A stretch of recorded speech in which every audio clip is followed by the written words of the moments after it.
All right, welcome back to the Move podcast. As we continue to do firsts, we did a tour down under for the first time. We're going to do the UAE tour coming up for the first time. Now we're covering all kinds of things. It's actually pretty fun, but we'll get to that in a second. I'm JB Hager, joined by Spencer Martin in Boulder. And Johan Bernil, just outside Madrid. And had some racing very close to him, by the way. So we're going to get into all that. We're going to cover several races that we've never covered before on the Move podcast. But first, let's check in with Lance with some messages and special offers from a couple of our partners. We've been talking about this one for years. I love how these, a lot of these, we're just avid users of this stuff. Helix Sleep has really changed the game. I know George and I, we've had our mattresses for a couple of years now. 2 years. 2 years, right? And it's the best sleep I've ever had. Here's another little twist to the story, right? They've got unique mattresses. They've got luxury models, mattresses for big and tall sleepers, and even a mattress made just for kids. Helix Sleep kids mattresses specifically designed for kids 3 to 12 and has been awarded the best mattress winner by Parents Magazine. I mean, who doesn't want their kids to sleep? All the parents are like, whoa, yes. All you got to do is go on over and take their 2-minute sleep quiz, talk about your characteristics. They've got 12,000 5-star reviews. 12,000. Helix is offering up to $200 off all mattress orders and 2 free pillows. For our listeners, head on over to helixsleep.com/themove. Today also brought to you by Juve. This is something that I've incorporated into my daily routine. I spend about 30 minutes a day, believe it or not, when I'm at home. I do have my portable travel version, but the 6-panel that I have here at home is a game changer. You've probably seen some of that on the socials. Infrared light, it is proven to boost recovery, help performance, mental clarity, all of these things, all the way down to the cellular level. And again, that's Joovv, Joovv. They do have several different size options. You can head on over to their website and check those out. And the other thing about it is the friends that have tried it out have just loved it. It's a wild experience. So head on over to Joovv, again, joovv.com/themove and apply my code THEMOVE, that's all one word, at joovv.com/themove. All right. I'm going to really lean on you, Johan, because we're talking about races I can't even pronounce. I spent a lot of time this week looking up on maps where these places are, what's going down. One of them was in your backyard almost. But we're going to cover the Tour of Algarve, the Tour of Oman, and Vuelta Andalucía, and another race. What is this other one you wanted to kick off with first, Johan? Yeah, well, the other race is it's a new race. It's last year was the first time. It's in the town of Jaén, which is not in my backyard, by the way. It's south of Spain, the olive region, and so it's called Jaén Paraíso Interior. It's an attempt to set up a race similar to Strade Bianche. It's a very nice race, and it was the debut of Pogačar. So anyway, we can talk about that later in the show. But yeah, I mean, lots of racing going on. I think I would first want to start with a race that went on in France for 3 days. It's called Tour des Alpes Maritimes and Var. The Var is a region in France, before known as the Tour du Haut-Var, which was a 2-day race. Now it's a 3-day race.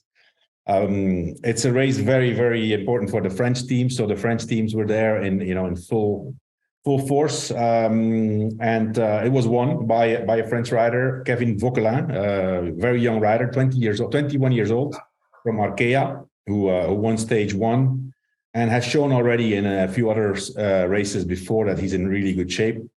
And so I think he was the deserved winner. He was definitely the strongest rider of the race. The other winner of the stage was Skjel Mose, is a Danish rider from Trek Segafredo, who won the Tour of Luxembourg last year, also a young rider. And then the last stage was won by another young rider from AG2R. What's his name? His first name I forgot now. It's Paré Peintre. There's 2 brothers. But the youngest guy of both won the last stage. And as I said, it's really, I mean, it's hard racing there. It's in the area of Cannes and Nice. And so today, for example, in the stage of today, straight from the gun, they went up to Col d'Èze from the start, which is one of the last climbs in Paris-Nice always. So it was an interesting race to watch, and we could see some guys that are in good shape.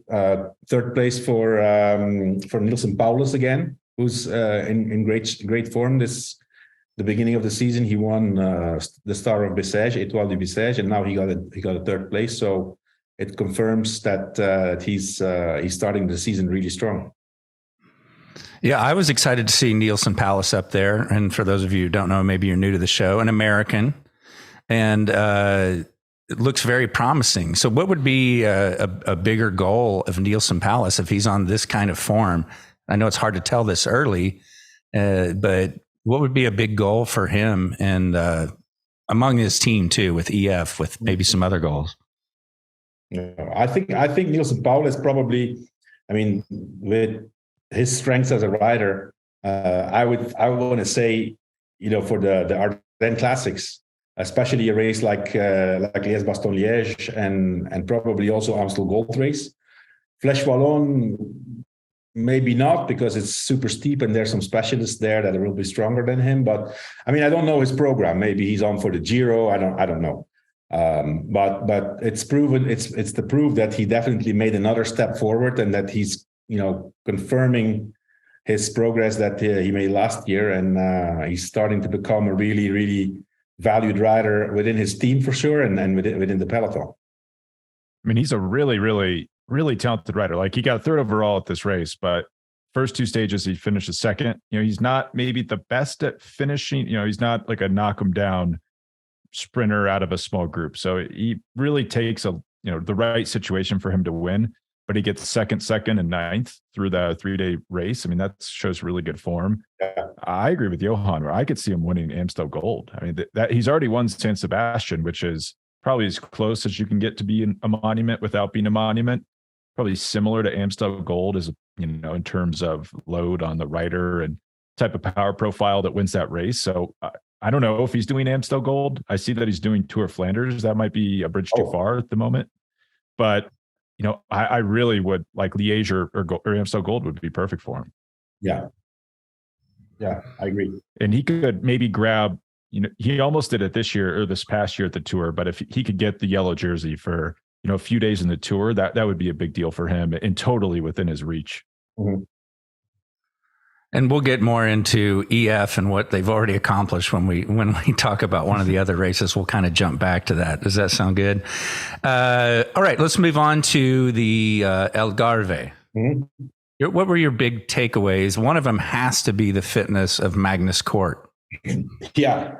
I mean, Magnus Kort winning two stages back to back, and especially the way he won those stages. I think that's, we all know he's a talented rider and he can win a lot of different kind of races. But the way he won those two stages was impressive. I mean, first of all, stage one won by Alexander Kristoff. I think it's an important one. Him being on his national team, X, being a bit of the flagship of the team and winning that bunch sprint. I think that was important for him and for the team. Beating Jakobsen, by the way. So that was nice to see. But then, it was the Magnus Kort show when I mean, that first stage he won on that uphill finish. That was impressive. Did you see that, Spencer? Yeah, I did see this. I mean, so Kristoff wins stage one. I thought Uno-X kind of schooled the other teams, which is impressive since it's really just a small Norwegian/Danish team. And then, Kort wins stages 2 and 3. The second stage, Johan, I didn't see this coming. I'm glad we didn't do our outcome show for this race because I never would have picked Magnus Kort. It was like a 7.5 kilometer long climb at a pretty steep gradient, like 6.5% average. You were saying in our pre-show that you brought the Lance Armstrong Tour de France postal team to this race, and you guys set it up for Floyd Landis, and it was like a summit finish, riders coming in one after the other. this was a reduced sponge sprint with like 45 riders. I mean, that, and they're going faster, which is 20 years ago. I remember 20 years ago, to compare, and it sounds ridiculous. I'm saying it's already 20 years ago. It seems like yesterday. But I remember we did Tour of Algarve, and it was also different then because we did Tour of Algarve as like a pure preparation race, right? So we went there with the strong squad, but it was more, to get the race together, to get certain automatic things happening in the race, to train that. And we knew that Landis was in great shape, and he wanted to win. So our goal was to ride for him, and we did. And this was the last stage, was the hardest stage. And so we did, control the stage and set up a train basically to do the lead out for the climb. And I still remember Landis attacking. One rider went with him, and then it was two riders, one rider. There was no more than 5 riders together in the top 25. Yesterday, I went to check the results. And the top 25, there was a minute 10 between the first and the 25th. And there was no more than 5 riders together. It was 2, 3, 1. So it was not a mountain stage. It was an uphill finish with climbers in the front. And then you compare to this year, where it's the same climb. It's also a really hard stage before that climb. And there's close to 40 riders together, 35, 40 riders together. And it's a sprint, but, you have to be super strong. It was almost a climber who won, Ian van Wilder. But a guy like Martinez comes from behind and takes the right line and wins, but there's basically no time difference between the top 20, top 30 riders. So it gives you a clear proof that how the sport has changed. The level is so high. There are no more training races. You don't go to races anymore to train. That was my question. I was wondering that because I was thinking, what percentage of that field do you think was there just for training fitness? Nobody. They're there to win. You can't go anymore. Nowadays, if you're not fit, you stay home and you train. I remember, that in that particular year when Landis won, Lance had won the time trial. There was a long time trial, more or less the same thing like today. And he won. He was not in top shape, but he was able to win the time trial. And then he didn't have the fitness to be in the front when it was hilly. It was in the same time, more or less, February. You cannot even think about winning a time trial or a stage if you're not in top shape right now. It's a different sport. It's a different game now. And to see Martinez win that stage, that was impressive. Nobody would have thought he would win that stage. Yeah, for those who haven't seen it, it's worth going and watching both of those finishes to see what Magnus Cort did, because in stage 2, he sprinted from 4 or 5 back instead of that last wheel and coming around. And then the following day, he takes off 400 meters out and should have been caught by all logic. He should have been caught and held him off. And it was just remarkable. And so that makes me, what I thought about, it makes me think, wow, between that and Nielsen Powless, it's EF Easy Post now, right? Yeah. Off to a great start for their season. Yeah. Already a better season than all of last year. They've right. Johan, I have a question for you. So stage 3, we should say, it was unbelievably hard. To Johan's theme, this was like a superstar breakaway with Filippo Ganna pushing the pace with 15K left. They kind of get caught in the finish. Cort reads it perfectly, realizes that the peloton, even though the sprinters are right there, are just going to be too gassed to reel them in. It's kind of like old school thinking of just like first man wins, first person to go wins. And he read it perfectly. They couldn't reel him in. I was really impressed. That's a high level of fitness, but just generally how hard these races are. It's hard to comprehend this early in the season. Yeah. It sounds insignificant, a stage at the Tour of Algarve, but you have to be so good to win. It's unbelievable. That particular stage that Cort Nielsen won, shows that he's really, really super strong and in very, very good shape right now, because as you said, it was a breakaway. I think they went for a bonus sprint and then they kept going. It was Pidcock, it was Ghana, It was Magnus Kort. It was Rui Costa. I don't know. I mean, there was somebody else there. I don't remember who it was. Really, some really strong guys. And to be able to go from that, because Kort Nielsen was pulling like big time, really hard with Ghana. And the two guys who probably did the most work of the breakaway actually got first and second in the stage. I know. You would never, if you were live betting, you would never guess that. You would think, oh, Kort's going to be gassed because he's working so hard and he's sprinting from half a kilometer out. But he just must be on unbelievable form right now. Well, that first of all, because to be able to maintain it to the finish, going from 400 meters out, you have to have some really strong legs. But it also shows that they had to chase so hard to try to get them back that all the teams of the sprinters ran out of guys, and it was actually some of the sprinters already who had to come in a lot earlier than before, and they didn't have anything left for the sprint. They just got on the wheel of the fifth rider, the sixth rider of the breakaway, and the sprint started, and they couldn't catch those two guys. And while we're still talking about EF, because I'm thinking back to when we were going through trades and transfers not that long ago, everyone was shaking their heads a little bit about Richard Carapaz going to EF. It's looking more promising now than what we thought a few months ago. Yeah. Yeah. Well, listen, I would like to, when we talk about Algarve and Pogačar, I want to elaborate a little bit more on that. Let's not forget, it's February, right? February, and for example, if you look at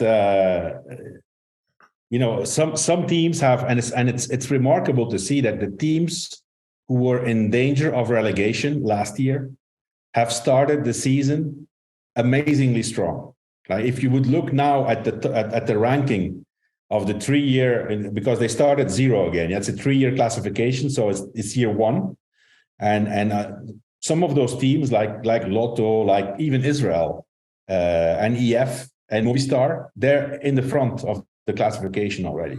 They don't want to get caught anymore sleeping on year 3 and say, hey, what's happening here? Right. Do you think they're highly motivated to grab points early before the bigger stage? If I put it that way. I think it's changed the way of racing. Because, you're not just seeing riders go for wins. You see guys go for 5th and 7th and 9th places too. So do you think that the relegation system is good for racing in general?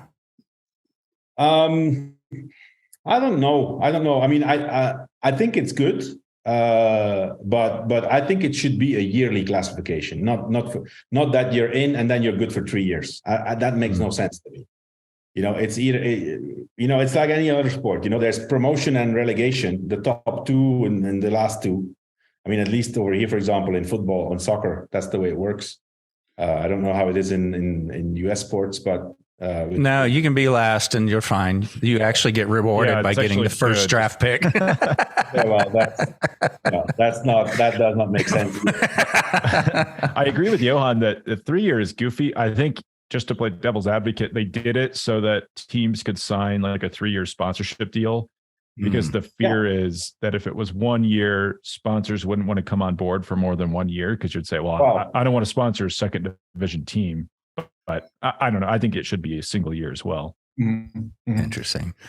Also on Algarve, we got a good look at Tom Pidcock, who chose not to do Cross Worlds, focus on his road season. That seems to have been a good choice. Yeah, so he wins stage 4. Really, really impressive. A short climb, like 2.5 kilometers, but steep, like 9%. I thought Kort would hang on here. I thought Kort was going to win this race overall. Once again, I'm glad we didn't do outcomes for this. But Pidcock just blows everyone away. On one hand, impressive. The other hand, he's been in a quiet slump since the Tour. I mean, he's looked gassed since that Tour de France, which was his first career Grand Tour. I've never done a Grand Tour. JB's never done one. Johan's done one. You can probably speak to that, Johan, just how hard it is on your body. I think this was kind of like a resurgence for him, but he didn't win this race overall. His teammate won it, Dani Martinez, by torching the time trial on stage 5. Johan, what did you take from this stage 4 performance? I was on one hand impressed, on the other hand thinking, is Ineos really happy with Pidcock just showing up and getting a single stage win? I think so. I think, I mean, listen, Pidcock focuses on the spring classics. That's why he cut his cyclocross campaign short and, wanted to do some road racing. And then he wants to go all in for the spring classics. And, it doesn't change anything. As I said, winning a stage, even if you're super good, it's not easy. I thought that stage win and that acceleration was impressive. It shows that, he's the real deal. His time trial today was disappointing. A part of his, his off-road, he thought he was still in cyclocross. And if people can go look it up on the internet, he missed a turn. And I mean, that takes some skills to do that. Most people would have gone down with what with a time trial bike. I mean, time trial bikes are the worst. If something goes wrong, you just lose control over it. And he was able. I mean, he was kind of going on the curb, like on the side of the mountain with the bike, and brought it back straight. But I think Pidcock is in good shape. He's going to be a guy to count with in the classics. As you said, Spencer, he did the Tour de France last year. He was a little bit up and down, as expected, I think, for somebody who does his first big tour. But I cannot stop thinking that personally, Pidcock wants to focus more on the one-day races than on the Grand Tours. I think he can win 1 week races, but for the moment, Grand Tours, I think it's a bit too much for him.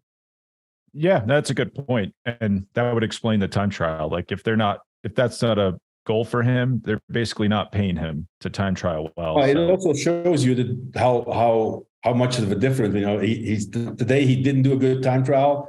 Being in the leader's jersey, normally you would expect if you're in good shape and you're wearing yellow and you're motivated that you would do a good time trial. He didn't do a good time trial, but let's not forget this guy was world champion time trial juniors. Shows you that when you get to the pros, it doesn't mean nothing, whatever you have done before, everyone's talented. Yeah. Do you think some of these younger guys want to focus on the classics because they are younger? That's just sort of a natural progression, not get ahead of yourself, focusing on 1 week or Grand Tours. It's like just where he is age-wise, or is it just his skill set that makes sense for him to focus on the classics? I think, listen, with Pidcock, we have to see him as an all-rounder. He can win anything. Just not the Tour de France for the moment, or the Giro or the Vuelta, but who knows in the future. But he's shown already that he can be up there in those one-day races. He won Flèche Brabançon. I think he won. He was second in Amstel. He still thinks that he won. He does still. I think he has a decent case for it. It's unclear to me why he didn't win that race. No, but he still believes that he won. And I have to say, if you look at the images there, you can't tell. Anyways, that's another. He just has to win it this year to settle it. So I think he's going to go for one of those. He wants to make a case, I think. And I think, as you mentioned, JB, he skipped Cross Worlds. That must have been a hard decision, especially watching Wout and Van der Poel duke it out. I think that this kind of vindicates that decision. I think it was the right move. I thought he looked just a little fatigued. Like you could see his face in those cross races. He was not as strong as he was the year before. He just looked like he was carrying a lot of training load around, and he looked so sharp on that Stage 4 Summit finish. He kind of looked back to the old Tom Pidcock, which is funny to say because he's like 22 years old. Right. But I think that was the right move. I think he sends him into the rest of the road season on a great note. Mm-hmm. Any other parting thoughts on Algarve before we move on? We should talk about the interesting time trial. Yeah. Where Stefan Kung wins the stage. Note it. Stefan Kung is good. He's like the best rider no one's ever heard of. Like, I think he got top 3 in every race last year. It seemed like he could be an outsider for Paris-Roubaix. So just keep that in mind. He's European champion time trial. He's good. I mean, he's a really, really versatile rider too.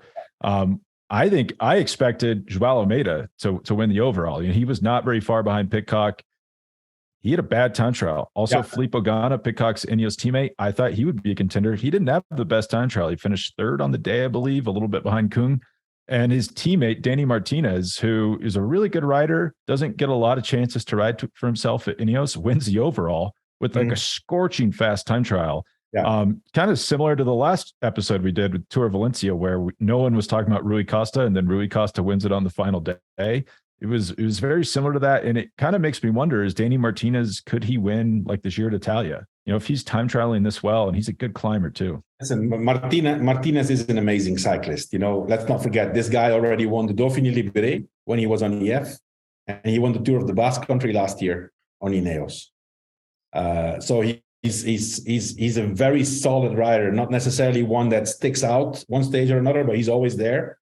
He can climb in time trial. If some of those guys around him fail, then he's number one. That's how he got the win today. And I think, I saw an interview of him after the stage, and he was a bit embarrassed that he had won, because they were really going all in for Ganna today. Ganna had hung on those climbs. He was within reach, and with what was it, like 20 kilometers time trial? It was like 24K. It was way too long. So 30 seconds or 25 seconds, that's definitely doable for Ganna. So they were all talking about Ganna and how he would win and this and then Dani Martinez comes and he wins, and he felt a bit like embarrassed towards Ganna. Then he only said, I didn't expect this. He came to Europe. It's his first race in Europe, and didn't expect to be in such good shape. I would keep an eye on him, especially Ineos is a funky team. Really good. I'm just across this whole week, a lot of good results, but who's the leader there? It just seems like they're throwing spaghetti at the wall every day, and a different rider wins. And I think for the moment, that's also what they have to do, Spencer, because, Bernal keeps struggling with injury. He hit his knee in a crash in San Juan in Argentina. He showed really promising shape. Really back on a good level after last year and crashing and be almost not being able to race anymore. And so for the moment they have to do without him. So I think they're trying, and they got first and second today. They got first and second in Algarve in the GC. Yeah, and I think both of these guys, I really like Dani Martinez. I really like Filippo Ganna. I think both have a ton of potential, and sounds crazy to say because they're both so good. I think they both could be even better than they currently are in stage racing if they, if things went right for them. Yeah, but also let's not forget, Ganna went to Algarve with basically, I think, very little road preparation. He came straight from the European Championships on the track. Yeah. Where they won the European title team pursuit. We should mention the stage 3 win by Magnus Kort. Second place was Filippo Ganna in that sprint. That shows a lot of versatility to have that type of sprint, be able to climb that well, be able to time trial pretty well, as you said. It also shows you how deep the quality of Team Ineos is. They had Pidcock and Ganna who were supposed to go for overall, and at the end it's Martinez who wins. I know it's almost accidentally wins, and this also explains why Pidcock maybe is targeting the classics. Why I wouldn't want any part of that leadership GC battle. And then let's not forget I think initially before the race, I'm pretty sure that the designated leader of Ineos was none of those three. It was actually Thymen Arensman, who had two times mechanical problems in the uphill finish stages. Yeah. I think he was the designated leader.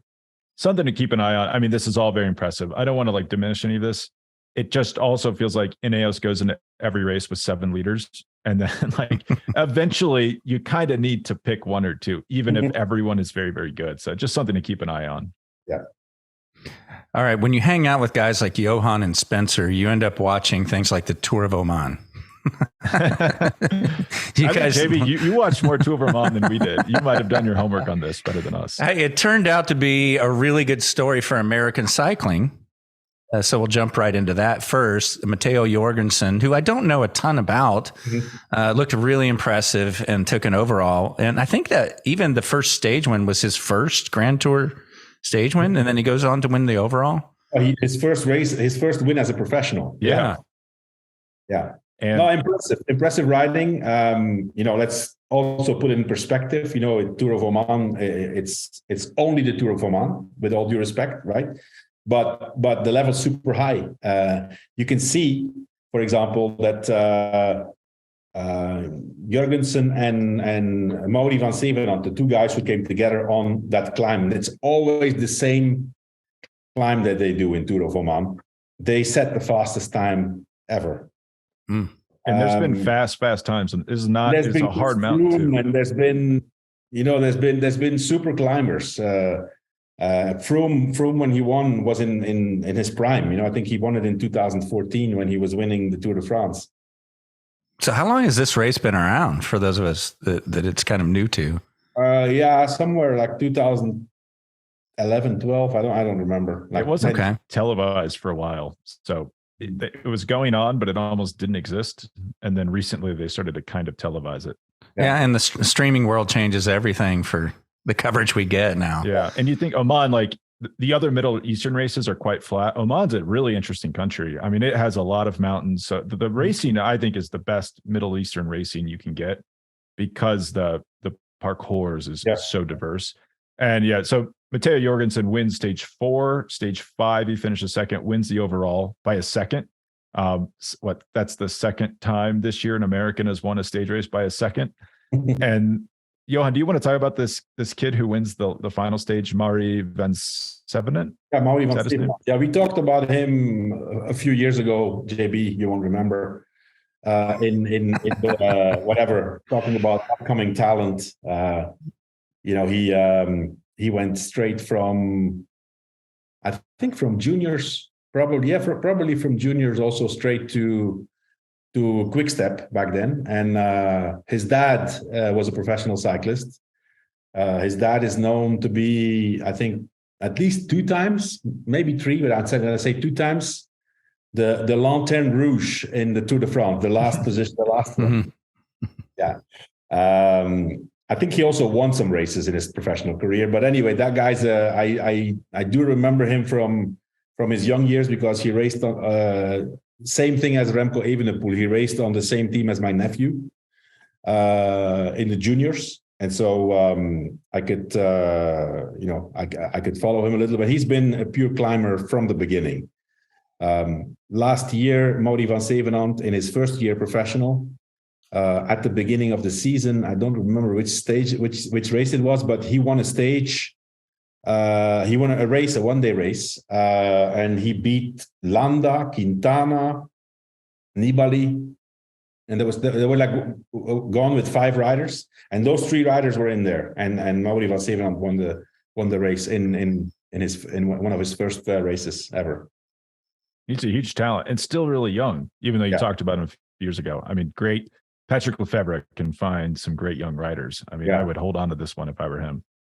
Yeah, definitely. He has huge potential. All right. Now we'll touch on that other race that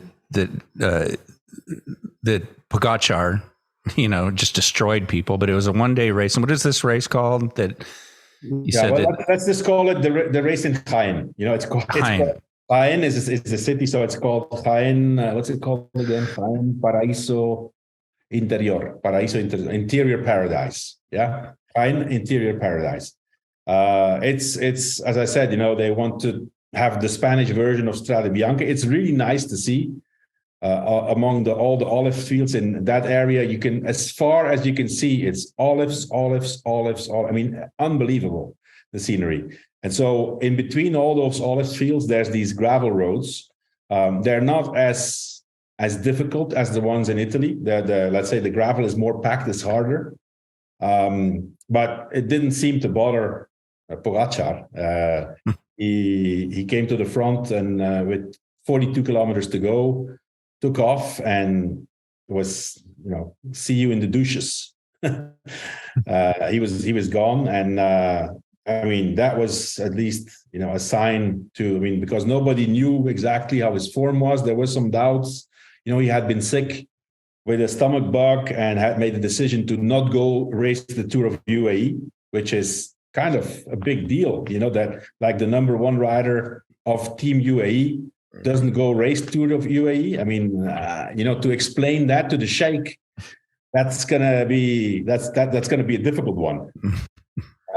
So instead, he chose to go there with less pressure. But Pogačar, whenever he races, he puts pressure on himself. But because he wants to win, and he from the first race on, all the doubts were gone, and we saw a continuation in the Tour of in the Vuelta Andalucía, Ruta del Sol. And they were spaced. So yeah, the 1 day race was Monday. Volta Andalucía starts Wednesday. So there's a day in there. They're kind of all scrunched into the same racing block. Mm-hmm. And I'll go through that. I should mention this. So Volta Andalucía. So Pogačar wins the gravel race on Monday. Great race, great region. Highly recommend watching it next year. Didn't just win it, destroyed everybody. So that's Monday. Wednesday, stage 1 of Volta Andalucía. He wins, crushes everyone. Thursday, stage 2, he wins. Friday, stage 3, his teammate Tim Wellens wins out of a breakaway, and Pogačar beats everyone in the peloton to the finish. Stage 4, Pogačar wins. Stage 5, his teammate Alessandro Covi gets second, beat by Omo Fraile, and Pogačar let him out. I mean, I don't think I've ever seen a start to a season like this from a Grand Tour contender. I mean, Johan, could you ever imagine, like, obviously Lance Armstrong, great rider, one of the best of all time. Did he ever start a season like this? No way. There was no chance. I mean, that's also why I would like to talk with you about and ask you, because in cycling as we have known it, and it's not now already a few years that it's a different cycling, right? This is not imaginable, because if you go for the big goals, even if you go for the spring classics, one would say this is too early to be at the top of your game.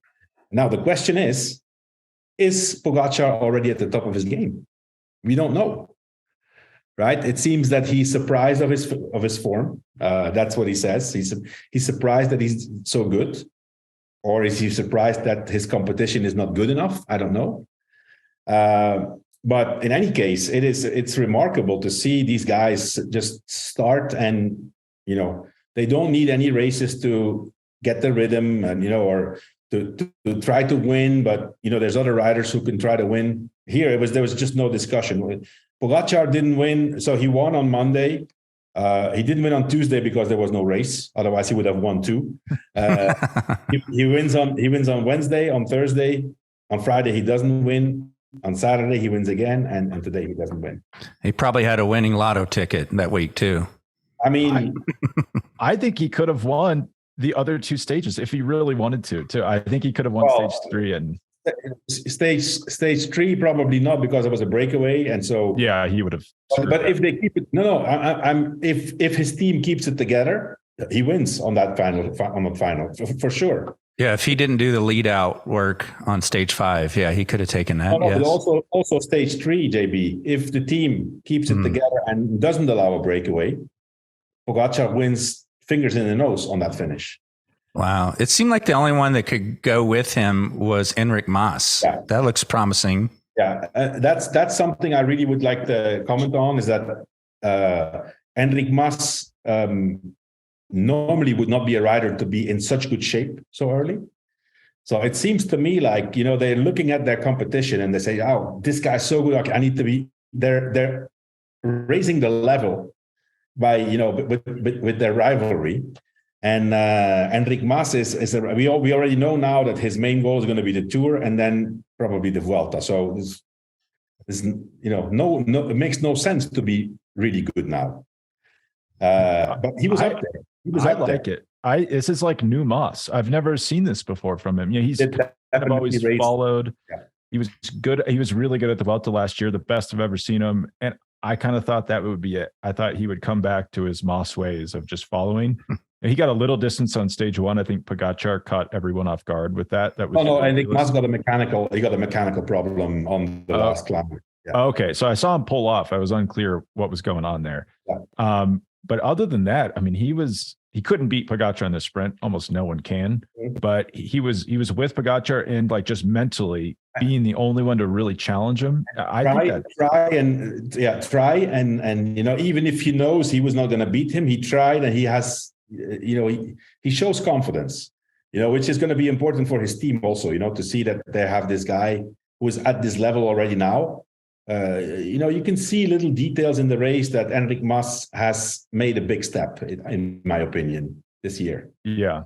And then I wanted to ask you a question. So stage one, if you remember the last episode we did, Tour of Valencia, Theo Gegenhardt putting down, there was some controversy about if his power meter was correct or not, but we were seeing crazy power numbers from Theo Gegenhardt. And some of the discourse was, wow, he is as good of a climber now as Tadej Pogačar. He's good. He's won his Giro d'Italia. You have to be really good to do that. I think this kind of answered that, whether or not the power meter was accurate, Pogačar is on a different level than that tier of Grand Tour contender. And really there's one guy, maybe two in the world who could really challenge him at the Tour de France. Yeah, I think it's the same guys. It's Pogačar and Vingegaard and Roglic, those three. We have to, normally you would say Bernal, but Bernal 2019, that's already, it's already 4 years ago now, and then Bernal 2021, the Giro. He was good there. He was good. There's a school of thought that I don't disagree with it, that Bernal, while good, where does he make time on someone like Pogačar? Yeah, exactly. He's going to lose time in the time trial, and yeah. And unfortunately for Bernal, he has to come back from this, horrible accident and incredible injury. So it's going to be super hard. I think those three guys are on a different level. And I think we could say that Roglic, he's the oldest one of the three. It's difficult to imagine that he's going to get better. And those other two guys are still going to get better. I mean, Pogačar, in my opinion, there's still room for improvement. Johan, why is he doing this? Is this fun? Like stage 4, Jack Haig is an odd stage. Pavel Sivakov got up the road. I actually really liked the move. He was the virtual lead. It put pressure on UAE and Pogačar the only time they were remotely under pressure. Bahrain goes to the front to pace, which was strange. I think they just kind of wanted to protect second and third with Buitrago and Landa. And Jack Haig attacks with like 13K to go. Pogačar responds, totally unnecessary. Jack Haig is not a GC threat.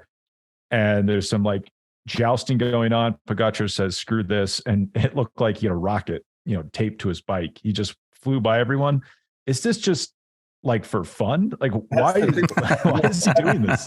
Oh, listen, I mean, it must be, I cannot imagine, Spencer. I've been a professional cyclist myself, and I've been in those top races and sometimes won some of them. But everything had to fall in place. Everything had to be perfect for me. I had to be in amazing shape. The circumstances had to be ideal. I had to be able to, take advantage of race tactics. I mean, these guys, they're so good. They can do it all the time, and no matter whether it's in February or in July or in October, they do it all the time. So, it's super nice to see, right? But then my question is, why? This is a question I'm asking myself now in 2023. My person, the Johan Bernal of 2023. The Johan Bernal of 2001, 2002 would have said, screw you guys, we're going like the same like Pogačar. Now, if I have some advice that I can give, and looking back on how we sometimes try to destroy the competition, it's fun to do. It's amazing fun. But in the long run, it's not the best tactic. So politically, politically is what you're talking about, right? Exactly. Yeah. Elaborate on that. Because you might need some help during the tour, right? politically, but also physically, and not just for him, for his team. Let's not forget, for Pogačar, it's fine. He can win those 5 stages. He could have won those 5 stages. Yeah, he's that good. But in order to bring him into position to win those 5 stages, his teammates have to kill themselves. I mean, some of these guys who have ridden Ruta del Sol, who are on UAE, they need 2 weeks recovery now. Oh, that's a very, very good point. Because, it's easy to go, Pogačar can do whatever he wants because he's a level above everyone, but he is wearing his team down early, starting early. But I think, I think what I see from a distance, right, and without having any knowledge, what I see is a guy who's an amazing bike rider who loves to ride his bike, loves to win bike races, and wants to have fun. And personally, I applaud him for that. And this guy is still super young and has fun. But I personally think that there's a bit of a failure in the way the team is directed from the car. I say this for the following reason, because if you have such a champion, the main purpose, the main goal of a team director is always slow him down, put the brakes on, keep it's like a racehorse that you keep the how do you call this, the reins. Keep the reins short. You can only let it go when it matters, and all of those things here, some of those things didn't really matter, so politically there's teams that are not going to be happy. Okay, fine, things have changed. They're for sure. I can guarantee you, they are in this mindset of, we are the strong team. We have great riders, but everybody's racing against us. Everybody's attacking us. Nobody gives us any gifts. Why would we give gifts to the others? Right? I've been in that situation and I thought exactly the same. But if you think long-term vision, and for a Grand Tour, you need to have long-term vision. And that's what I see. And, without wanting to be too critical, but I could see a little bit of that last year. Certain little mistakes have been made in the Tour de France, in the first half of the Tour de France, up until that famous stage on Galibier and Col du Granon, that were not necessary. And, it's super fun. But let's not forget, we're in February, and whatever you win now means nothing. No one remembers this. July. I'm going to even go further. In this case of Tour UAE, of Team UAE, obviously they're sponsored by the government of UAE, of the Sheikh of Abu Dhabi, and they have their big race coming up now, Tour of UAE. Right? They're going with a strong team. They're going with Adam Yates and with another strong. They have 2 strong guys. I remember. I forgot now who the other guy was. So, Adam Yates is going to be up there. But let me tell you, if they don't win the Tour of UAE, the overall feeling in the team is going to be disappointment. No matter what Pogačar has won in Spain, it means nothing if they lose the Tour of UAE. And they're probably going to win because they're going to go for it, but that should be a priority every year given for your sponsor. There's another rider who's racing there. It's called Remco Evenepoel, who wants to win. Yeah, you mentioned Vingegaard and Roglic. What are they doing with their February? I was going to come to that, JB. One thing that I remarked also, which proves my point, that this means nothing, not in terms of wins for Pogačar nor for the team. I looked at the standings. Team Jumbo-Visma for the moment, it's clear that they have their objectives: the Spring Classics and the Tour. First of all, they are in place 35 in the team's classification right now, 35th team. Now, UAE is already up there. Jumbo-Visma is 35th team. And of the whole team, there are 14 riders who have not raced one single day yet in this year. which shows that they are having a different approach. They are going to build up gradually towards the big objectives without being good now and then having to rest a little bit and then have another peak. So they're going the progressive curve, and Pogačar is going with different curves, which can also work.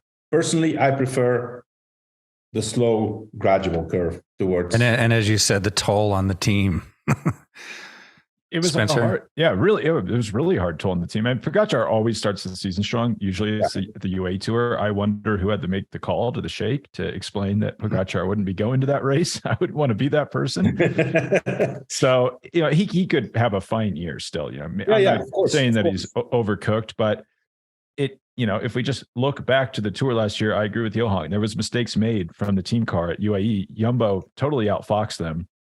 And this tells me maybe they haven't learned from those mistakes. And you don't really notice it when Pogačar is there. But if we watch this week at UAE Tour, I really notice the mistakes when he's not there because no one's as good as him. Mm-hmm. Yeah, I think, it's fine to have a great rider like him and an enthusiastic rider. But I personally think that it has to be counterbalanced with less enthusiasm. I mean, it may sound weird, but less enthusiasm in the car. There it needs to be called and calculated.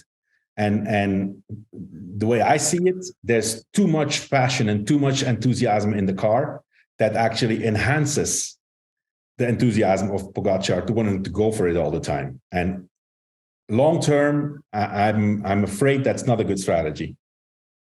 Like a great documentary. It's like Johan at the Paris-Roubaix with George Hincapie. Must have been like 2002.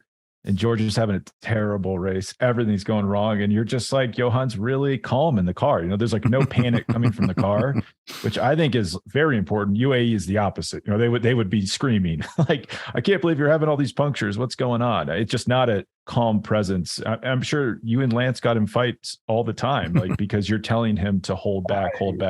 No, I've told him several times, today you can't win. You can't win today. You're not allowed to win.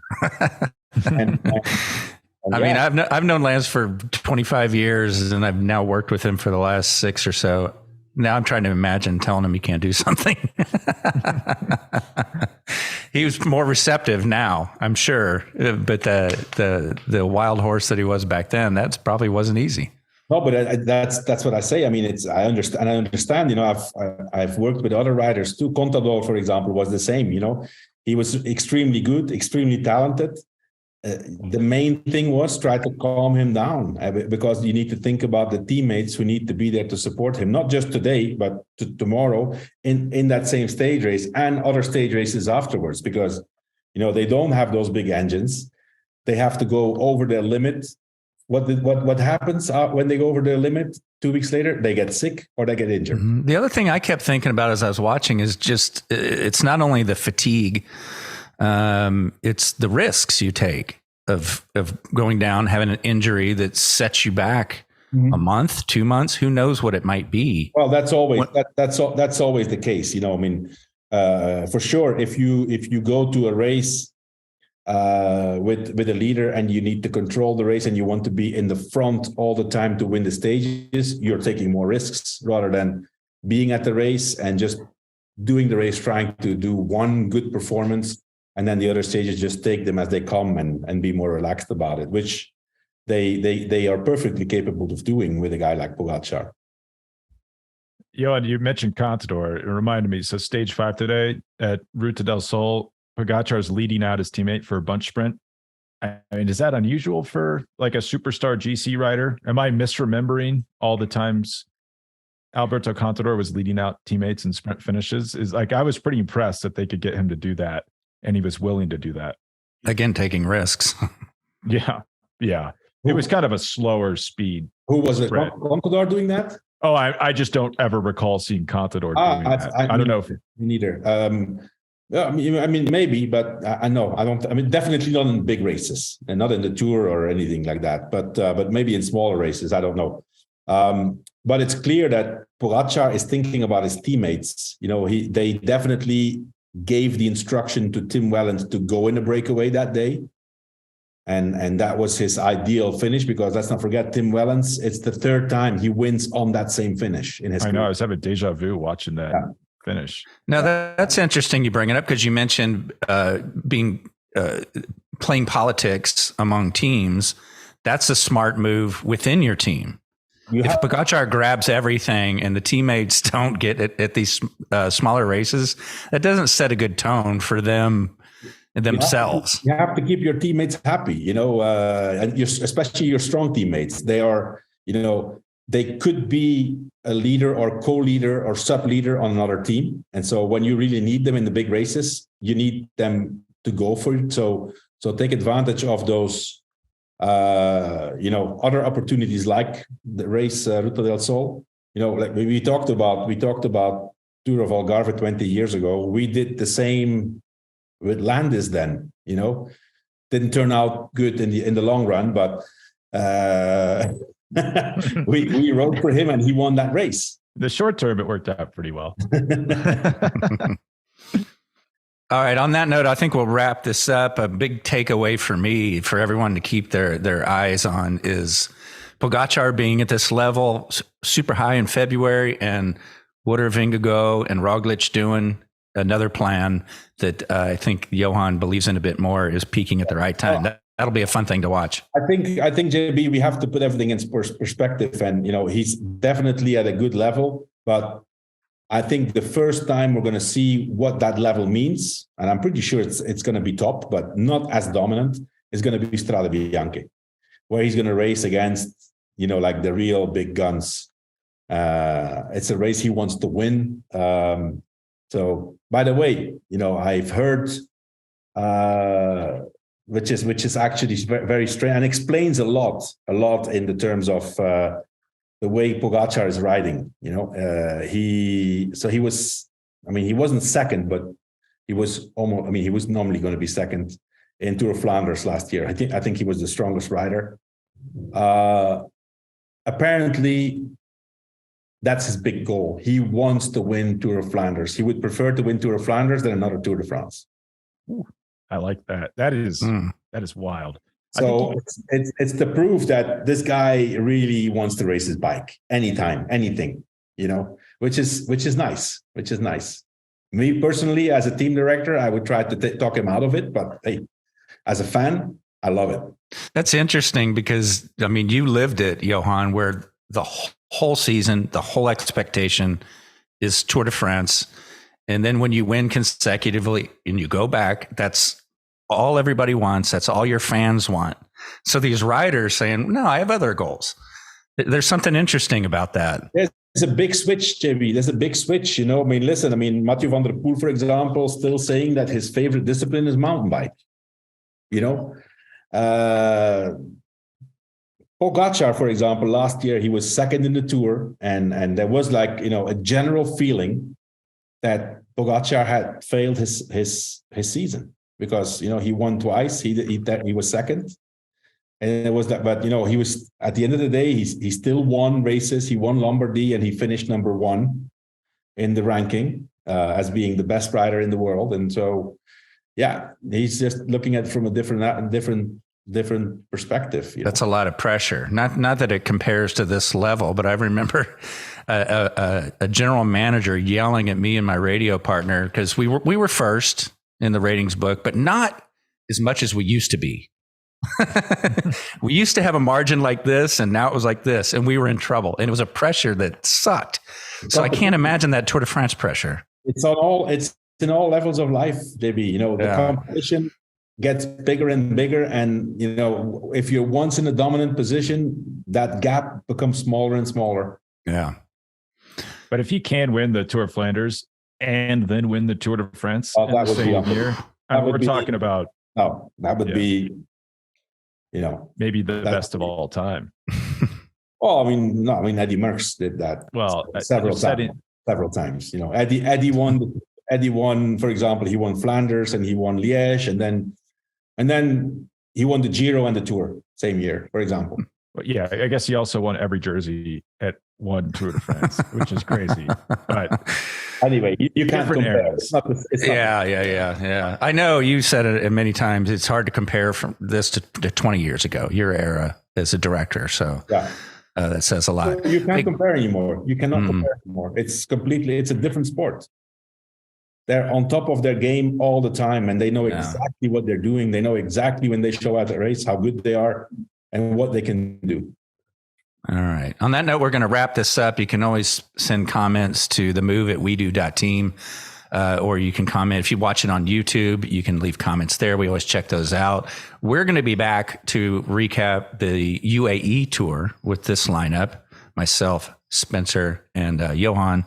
And Strade Bianche, which you just mentioned, is right around the corner coming up on March 4th. So anyway, great show, guys. Thank you very much, Johan, Spencer. Appreciate you guys. Good stuff. Thanks for having me. Thanks. Ciao.